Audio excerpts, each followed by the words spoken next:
हाँ तो बच्चों, आज के सेशन में हम स्टार्ट करते हैं आपके लिए क्वेश्चन नंबर 8 एक्सरसाइज 9.1 है। एक्सरसाइज 9.1 के अंदर हम क्वेश्चन नंबर 7 तक कंप्लीट कर चुके हैं, आपको सॉल्यूशन प्रोवाइड करा चुके हैं। आप हमारी वीडियोस वॉच कर सकते हैं, देख सकते हैं, ठीक है ना। तो अब क्वेश्चन नंबर 8 का हम देंगे सॉल्यूशन आपको, ठीक है। तो सभी बच्चे अपने अपने पेन को और रफ को निकाल लीजिए ताकि हम आपको सॉल्यूशन इस टाइम दें। तो आप यहाँ इस वीडियो को देखते टाइम जो मेन पॉइंट हैं, जो डाउट्स वगैरह होते हैं, उनको आप तुरंत नोट करें, ठीक है ना। आफ्टर रिपीटिंग, जब रिपीट हो इस टाइम वीडियो हमारी, तो उस टाइम पर उस पॉइंट पर ध्यान दें, ठीक है। और डाउट है तब भी आपको डाउट लगे तो हमारे कमेंट सेक्शन में आप दे सकते हैं, भेज सकते हैं, ठीक है ना। कमेंट सेक्शन में आप भेज सकते हैं और हमारे डिस्क्रिप्शन में जाएं आप, वहाँ आपको हमारा व्हाट्सएप नंबर प्राप्त होगा और व्हाट्सएप नंबर पर आप हमें अपनी समस्या को भेज सकते हैं। Please try to understand here, be quiet. ये देखो, अब देखो क्वेश्चन नंबर 8 क्या बोलता है। आ स्टेच्यू 1.6 मीटर टॉल, मतलब एक मूर्ति है जिसकी लंबाई दे रखी है 1.6 मीटर, यानी कि 1600 mm हो गई। चलिए, stands on the top of A pedestal, एक पेडिस्टल होता है, उस पर वो स्टैंड है यानी खड़ी हुई है। From a point on the ground the angle of elevation of the top of the statue is 60 metre and from the same point the angle of elevation of the top of the pedestal is 45 degree. Find the height of the pedestal. देखो मतलब क्या हुआ इस सवाल का। इस सवाल का मतलब ये है, सुनो बच्चों, कि एक पेडिस्टल है मान लीजिए, ठीक है। देखो पेडिस्टल कैसा होता है। पेडिस्टल का आपने आकार देखा होगा, जैसे कि आप फ्लैग वगैरह लगाते हैं तो फ्लैग के पोस्ट करने के लिए हमें एक इस तरीके से आकार का एक मॉडल होता है, उसी को हम क्या कहते हैं, पेडिस्टल कहते हैं, ठीक है बच्चों। ये पेडिस्टल दिया है, इस पेडिस्टल पर क्या है, इस पेडिस्टल पर एक इस तरीके से स्टैच्यू खड़ी हुई है, ठीक है। तो आपको हाइट किसकी निकालनी है। हाँ देखो, जो स्टैच्यू है उसकी हाइट दे रखी है आपको कितनी, 1.6 मीटर आपको दे रखी है क्वेश्चन के अंदर, ठीक है। तो आपको पेडिस्टल की हाइट निकालनी होगी। तो हाइट ऑफ द पेडिस्टल ये मान लीजिए आप h, ये मान लेंगे आप, pedestal of height of the pedestal h मान लीजिएगा, ठीक है। तो इसमें ये कहा गया है आपसे कि भैया एक पॉइंट है ज़मीन पर, उस पॉइंट से angle of elevation top of the statue कितना है, ये आ गया कितना, 60 डिग्री का दे रखा है आपको। और इसी पॉइंट से या तो बॉटम, स्टैच्यू ऑफ बॉटम मान लीजिए, या टॉप ऑफ द पेडिस्टल का मतलब दे रखा है एंगल ऑफ एलिवेशन, ये दिया है भैया आपको कितना, 45 डिग्री का। तो आपको हाइट ऑफ द पेडिस्टल निकालनी होगी। ये है पेडिस्टल, ठीक है, ये है स्टैच्यू, मैं लिख देता हूँ, ठीक है। इस टाइम दिस इज स्टैच्यू यानी मूर्ति, और दिस इज पेडिस्टल।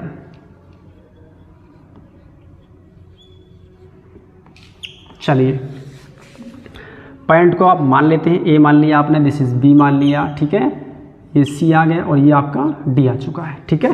चलिए, क्वेश्चन नंबर 8 को हम सॉल्व करते हैं। सॉल्व करने से पहले आप ध्यान देंगे यहाँ पर, ठीक है, इमेज पर, इसकी इमेज में ट्रायंगल ले लीजिए आप, ABD ले लीजिए पहले आप, ठीक है। इन ट्रायंगल AB और D ये लिया आपने tan 45 डिग्री, ये लिया इज इक्वल टू कितना, H अपॉन बेस AB। 45 कितना होता है, 1, tan 45 कितना होता है भाई, 1। तो H अपॉन AB आपको प्राप्त हो चुका है। तो यहाँ मिला आपको, देखो AB is equal to H, equation first मान लीजिए आप, ठीक है। चलो जी, अब ले लीजिए आप ट्राइंगल, इन ट्राइंगल ABC लेंगे आप tan 60 डिग्री, परपेंडिकुलर क्या आपका, देखो यहाँ पर ये height total BC, this is लंब यानी कि परपेंडिकुलर आ गया, जो H प्लस 1.6 के बराबर होगी। ये जो हाइट होगी हमारी H प्लस 1.6 मीटर के बराबर होगी, ये ध्यान रखना है आपको। तो परपेंडिकुलर आ गया H प्लस 1.6 अपॉन AB। चलिए, tan 60 की वैल्यू होती है √3 is equal to H plus 1.6 upon A B कितना है h फ्रॉम इक्वेशन फर्स्ट, ठीक है ना। तो यहाँ आप लिख सकते हैं इस जगह फ्रॉम इक्वेशन फर्स्ट क्या है, A B is equal to H, यहाँ आपने क्या कर दी, पुट कर दी वैल्यू इस जगह पर, यहाँ पर, ठीक है। सरल किया आपने, देखो √3 ये आ चुका है बच्चों, एच ये आ गया भैया, एंड दिस इज़ एच, इस जगह है ही है प्लस 1.6, इस एच को इधर लाएंगे आप, √3h माइनस एच लिया इज इक्वल टू 1.6, यहाँ से h कॉमन लिया तो भैया ये आ गया आपके पास √3 माइनस 1 इज इक्वल टू 1.6। चलिए बोर्ड पर स्पेस कम है थोड़ा है, इसको मैं रफ कर देता हूँ पोर्शन को ऊपर वाले को, आप पोस्ट कर लें वीडियो को पहले आप, ठीक है, तब उसके बाद नोट कर लें इसको, ठीक है। तो वी आर कंटिन्यू हेयर। अब यहाँ से ऊपर आते हैं हम, तो h इज इक्वल टू मिल जाएगा बच्चों आपको 1.6 अपॉन √3 माइनस 1, ठीक है। तो नीचे हमारा क्या मिल रहा है आपको, इरेशनल नंबर मिल रहा है डिनोमिनेटर में, तो आपका फ़र्ज़ ये बनता है कि आप इसको रैशनलाइज कर लें, यानी √3 प्लस 1 से ऊपर एंड √3 प्लस 1 से नीचे मल्टीप्लाई कर लेंगे। अब देखो फ़ायदा क्या होगा आपको, अब फ़ायदा ये हो जाएगा आपको भैया 1.6 √3 प्लस 1 ये हमारा है अंश में, और ये हो जाएगा देखो √3 का स्क्वायर माइनस 1 का स्क्वायर। ऐसा क्यों हुआ, क्या भाई, a माइनस बी और a प्लस बी क्या हो जाएगा, a square minus B square, 1.6 √3 plus 1 upon, चलो कर लेते हैं पूरा इसको, 3 minus 1 is equal to 1.6 √3 plus 1 upon 2 से डिवाइड करेंगे, देखो हम 1.6 के लिए क्या हो जाएगा 0.8 √3 प्लस 1 मीटर, ये आ गई हाइट ऑफ द पेडिस्टल। तो कैसा लगा बच्चों आपका हमारा solution, I think you are feeling better. तो पोज कर लेंगे वीडियो को और नोट कर लेंगे, pause the video and note it down. Hello बच्चों, आज का सेशन में आप सभी का स्वागत है। आज का सेशन में एक्सरसाइज 9.1 कंटिन्यू है, और कंटिन्यू होने के साथ साथ क्वेश्चन नंबर हम आपके लिए 8 तक सरल कर चुके हैं, सॉल्व कर चुके हैं, सॉल्यूशन आपको प्रोवाइड करा चुके हैं by the help of sir Syed classes. लेकिन क्वेश्चन नंबर 9 का सॉल्यूशन हम आपके लिए देने जा रहे हैं। तो क्वेश्चन नंबर 9 का सॉल्यूशन करने से पहले हम सभी बच्चों को सजेस्ट ये करना चाहेंगे कि सभी बच्चे अपना अपना पेन और रफ नोटबुक निकाल लें, ताकि आप जब वीडियो का सॉल्यूशन देखें तो आपके सामने कोई परेशानी ना आए, ठीक है। आप मुख्य पॉइंट नोट करते रहें, ये आपका फ़ायदा होगा और ये आपकी हैबिट होनी चाहिए, ठीक है। चलिए क्वेश्चन को रीड करते हैं हम, क्वेश्चन नंबर 9 को क्या बोलता है आपसे, then we will solve it. The angle of elevation of the top of building from the foot of the tower is 30 degree and the angle of elevation of the top of the tower from the foot of the building is 60 degree. Find the tower, if the tower is 50 meter high, find the height of the building. मतलब building की height आपको find करनी होगी। सवाल में क्या बोला गया है, इसमें ये कहा गया है कि एंगल ऑफ एलिवेशन यानी कि उन्नयन कोण जो बन रहा है, एक बिल्डिंग है, मान लीजिए एक बिल्डिंग के टॉप से और एक टावर के फुट से जो एंगल ऑफ एलिवेशन बन रहा है वो बन रहा है 30 डिग्री का, और एक एंगल ऑफ एलिवेशन बन रहा है कहाँ से, top of the tower, tower के टॉप से और बिल्डिंग के बॉटम फुट से, वो बन रहा है 60 डिग्री का एंगल ऑफ एलिवेशन है ये भी, ठीक है बच्चों। और हाइट ऑफ द टावर आपको दे रखी है, तो आपको हाइट ऑफ द बिल्डिंग यहाँ पर निकालनी होगी। देखो किस प्रकार मैंने बताया था आपको, इस तरह के प्रॉब्लम्स जब रीड आउट करते हैं तो आपके दिमाग में इमेज का क्रिएशन होना ज़रूरी, यानी कि इमेज बननी चाहिए दिमाग के अंदर, ठीक है भाई। देखो ये मान लीजिए बिल्डिंग, छोटी सी बिल्डिंग, ये ले लीजिए बिल्डिंग, ये बिल्डिंग आ गई भैया, ठीक है बच्चों, दिस इज बिल्डिंग, बना लेते हैं हम इस जगह, दिस इज बिल्डिंग, ये बिल्डिंग है, और ये मान लीजिए अब एक टावर है, ठीक है बच्चों। ये कह रहा है बिल्डिंग के टॉप से टावर के बॉटम तक एंगल ऑफ एलिवेशन कितना है भाई, 30 डिग्री। अब सेकंड को क्या किया आपसे वादा इसने, सेकंड कंडीशन क्या है कि बिल्डिंग के बॉटम से टावर के टॉप तक एंगल ऑफ एलिवेशन कितना है भाई 60 डिग्री का, ठीक है। और साथ साथ आपको दे रखा है कि हाइट ऑफ द टावर दे रखी है कितनी 50 मीटर, ठीक है, ध्यान रखना है। देखो ये तो है हमारा क्या टावर, TOWER लिख सकते हो आप इस तरीके से। ये आ गई बिल्डिंग आपकी, दिस इज बिल्डिंग, BUIL लग रही ना बिल्डिंग से, देखो हाँ भाई बिल्डिंग को जैसे।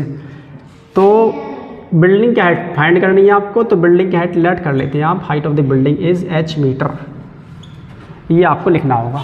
ये सवाल है आपके सामने इस टाइम जो बेहद ही आपके लिए ज़रूरी है इसके सॉल्यूशन को जानना, ठीक है ना। अब देखो आसानी आपके लिए हो चुकी है, आपके सामने इमेज है, इमेज बन चुकी है। मुझे उम्मीद है कि आप यहाँ से इस क्वेश्चन को 50% सरल कर चुके हैं और 50% बाकी है इमेज बनाने के बाद। इस पॉइंट को मान लीजिए आप A, दिस इज़ B मान लीजिए, एंड C एंड D मान लीजिए, ठीक है ना, ताकि क्योंकि हमारे पास ट्राइंगल्स यहाँ पर क्रिएट हो रहे हैं। तो देते हैं सॉल्यूशन क्वेश्चन नंबर 9 का। 9 है ना क्वेश्चन, नहीं 9 है क्वेश्चन, ये क्वेश्चन नंबर 9 है। पहले मान लेंगे, देखो लेट कर लेंगे इसमें, let height of the building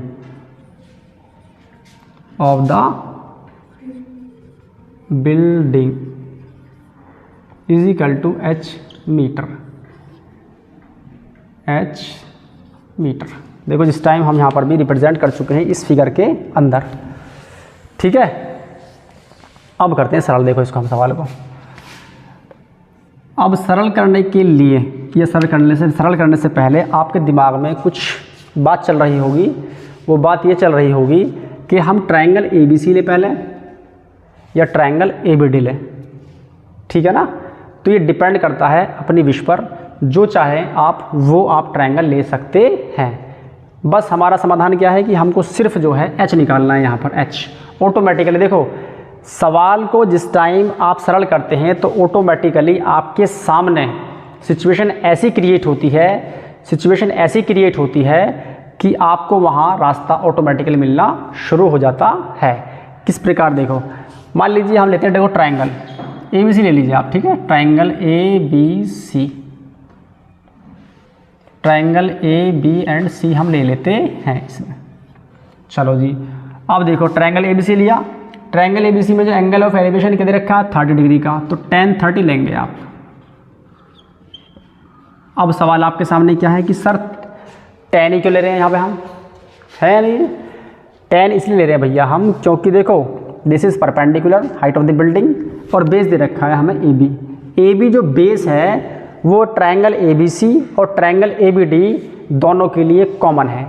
तो जब हम दोनों ट्रायंगल्स को लेंगे, सॉल्व करेंगे, तो यहाँ पर इस तरह की सिचुएशन क्रिएट होगी या बनेगी कि हमें वहाँ AB कॉमन मिल जाएगा और AB की वहाँ से वैल्यू मिल जाएगी। AB की वैल्यू पुट करेंगे वहाँ पर तो हमें तुरंत हाइट ऑफ द बिल्डिंग प्राप्त हो जाएगी। ये है हमारी एक ऑब्जर्वेशन। अब उस ऑब्जर्वेशन को यहाँ हम क्या करते हैं, इम्प्लीमेंट कर रहे हैं। तो try to understand here. tan 30 में क्या होगा, देखो H height of the building यानी परपेंडिकुलर अपॉन बेस AB आ गए, ठीक है बच्चों। tan 30 क्या होता है 1/√3 is equal to H/AB। AB को इधर लाएंगे आप, ठीक है, और √3 को इधर ले जाइए आप, तो ये मिल जाएगा आपको AB is equal to √3H। This is equation number first. Okay, अब लेते हैं ट्रायंगल लीजिए ABD, ट्रायंगल AB इन लगा लीजिए, इन यानी ट्रायंगल ABD के अंदर क्या करने जा रहे हैं इस टाइम हम। देखो यहाँ लेंगे हम tan 60, परपेंडिकुलर क्या है 50 अपॉन AB, ठीक है। tan 60 की वैल्यू क्या होती है √3 is equal to 50 upon AB। Calculate किया हमने, देखो आगे इसको, तो ये हो जाएगा √AB इज इक्वल टू 50 और AB इज इक्वल टू हो जाएगा हमारा 50 अपॉन √3। इक्वेशन नंबर सेकंड मान लीजिए, या इसे रहने दीजिए आप ऐसे ही, ठीक है। देखो अब यहाँ जो आपने ट्रायंगल ABD लिया है, ट्रायंगल ABD से आपको AB की वैल्यू 50/√3 मिल चुकी है, जिस वैल्यू को आप इक्वेशन नंबर फर्स्ट में रख देंगे और इक्वेशन नंबर फर्स्ट में रखने के बाद तुरंत आपको हाइट ऑफ द बिल्डिंग की वैल्यू फाइंड हो जाएगी। रख कर हम दिखाते हैं यहाँ पर, ठीक है। चलिए यहाँ लिखेंगे छोटा सा एक स्टेप, क्या होगा वो, put AB = 50/√3 metre in equation first. ठीक है जी, इक्वेशन फर्स्ट में रखेंगे इसको हम। AB क्या है, 50/√3 = ये है हमारे पास √3h। ठीक है ना भाई, इस AB की जगह पर आपने इस वैल्यू को यहाँ पर रख दी। देखो ये जो वैल्यू दे रखी है आपको, ये वाली वैल्यू यहाँ पर रख दी, जो ये आ चुकी है। देखो ये रही, आगे नहीं आ गई, और बाकी √3h हमारा ये आ गया। अब इसके बाद देखो h लोगे खाली यहाँ पर तो √3 आ जाएगा नीचे। देखो हमारा 50/√3 √3 कितना आ गया, h। अब इसको देखो यहाँ लेते हैं हम, थोड़ा स्पेस कम है इस जगह, यहाँ आ गया इस जगह। तो देखो h क्या मिल जाएगा आपको, 50/3 √3 की √3 में कितना आ गया, 3 आ गया, नहीं आ गया, ये आ गया मीटर। अब डिवाइड कर लीजिए, वैसे कर लीजिए आप। देखो इसमें आ जाएगा हमारा 16×3 = 16 सही 16 होल 2/3 मीटर आ गई हमारी, क्या है, हाइट ऑफ द बिल्डिंग। ठीक है, तो मुझे उम्मीद है बच्चों कि आपको इस क्वेश्चन का भी सॉल्यूशन समझ आ गया होगा। तो आप पॉज कर लें वीडियो को और इस क्वेश्चन के सॉल्यूशन को नोट कर लें।